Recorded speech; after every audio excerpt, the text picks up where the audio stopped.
ताड़ना के अधिकारी। देखिए ढोल, आपने जो ढोलक दिखा रही ना नाद आपके लिए, ये ढोल है। यदि इस ढोल को हम ताल में नहीं बजाएंगे, ताल में बजाने का, ताड़ना का मतलब क्या है? इसके लिए ताल में बजाना, ताल में बजाना। ये नहीं कि इसके लिए ठोक दिया, चाहे जैसा मोहरा दे दिया तो अभी आज फूट जाएगी, तुरंत फूट जाएगी ढोलक।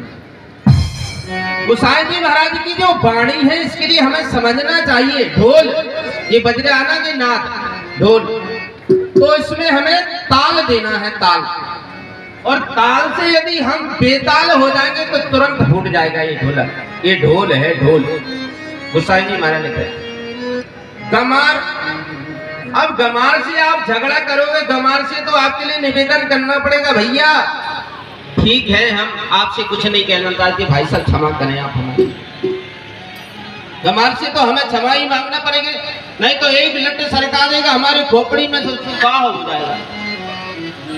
तो गमार से हमें कैसे वार्तालाप करना है?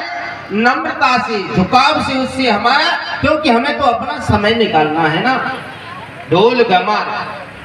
सूत्र, सूत्र कौन होता है? जातिगत नहीं लिखा है गोस्वामी तुलसीदास जी महाराज ने कि सूत्र केवल जाति के लिए दिख लिया कि ये फलाने जाति का है, ढिकाने जाति का, ब्राह्मण क्षत्रिय वैश्य शूद्र।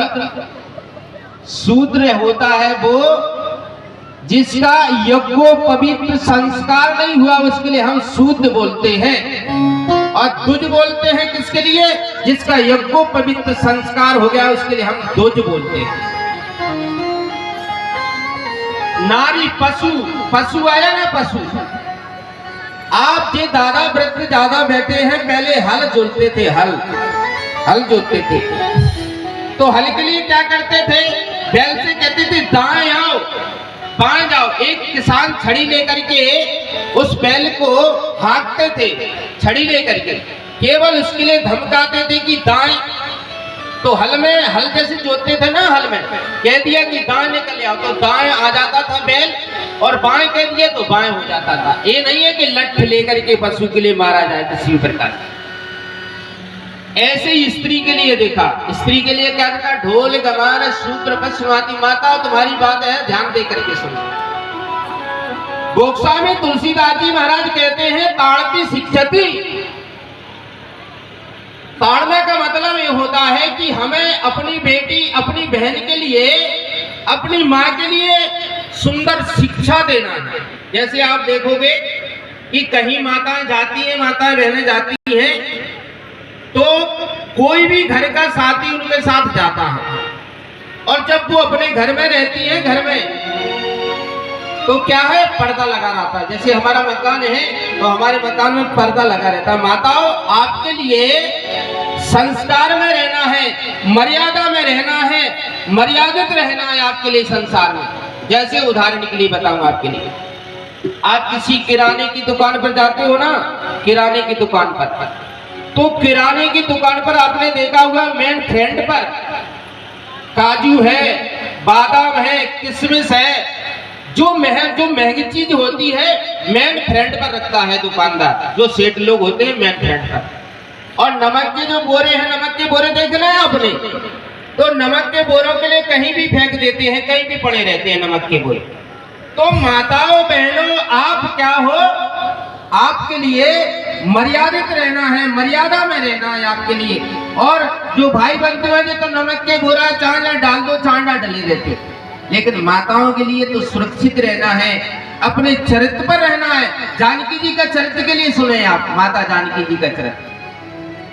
जब चित्रकूट की पावन भूमि में राजा दशरथ जी, जनक जी महाराज अपनी पुत्री को देखते हैं जानकी जी के लिए, और जब जानकी जी की राजा जनक जी महाराज अपनी पुत्री की विदाई कर रहे थे, विदाई का समय होता ना, जब अपनी हम बेटी की विदाई करते हैं, तो चाहे जैसा से जैसा कठोर पिता क्यों ना हो, लेकिन हमारी बेटी की जब डोली ससुराल के लिए उठती है, तो बड़ा हृदय क्यों ना हो, कठोर हृदय भी वाला माँ बाप रोने लगता है बेटी के लिए विदाई करते ससुराल। तो राजा जनक जी ने अपनी पुत्री की विदाई के लिए किया, तो राजा जनक जी महाराज रोने लगे। कैसे रो रहे हैं रामचरितमानस में वर्णन करते हैं। गोक्षा में तुलसीदास जी महाराज क्या वर्णन किया है। लीन लाए और जला है जानकी, लीन लाए और जानकी, लीन लाए और जला के जानकी, लीन लाए और जनक जानकी, मिटे महामर आदि जानकी, महामर्याद जानकी, समझावे सब सचिव सयानी, समझावे सको सती सयानी, समझावे सब सचिव सयानी, ओ समझावे सबो सचब सयानी, कीन विचारे को अवसर जानी, ओ कीन विचार को अवसर नाही, कीन